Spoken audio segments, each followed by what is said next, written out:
sabta ninyo anong ingana ko pagpadako. Na nag-raise a question, Father, how about katong gipadako mi o giabuso mi tungod kay di sila ganahan namo, gipasakitan mi kay tungod sa antira mi namuyo.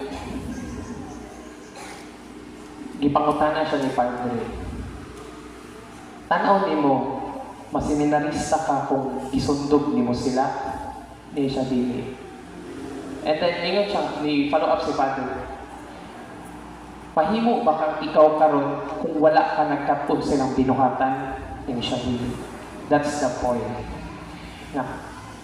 Naman tayo mga batan, kung giunsa ka pagpadako sa tong ginikanan, para nato, ang mga bata ang gudron, lahi na. Lahi na. Gamay singha, gamay bunal, abuse. Idimanda na ko si mama kay sakit kayo ang kuan ni paludhon pag ibunggos sa una. Asin. Anak. Pero karon kay gamay wala na. Reklamos barangay, uban.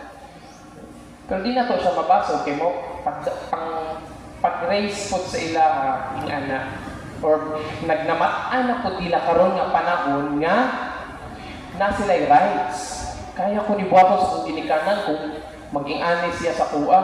Pero sa una, kami, ambot po sa part po sa mga ginikanan, pagpadako sa inyo yung anak ka itong matanga, doon ka po din, mama, dili yun.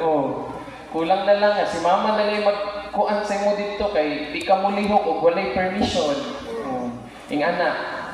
And then, mo na nga, ang karon nga generation sa tununong jud kay mga bata karon, especially kita nga naadiri kay murag sentro-sentro naman ni. Unlike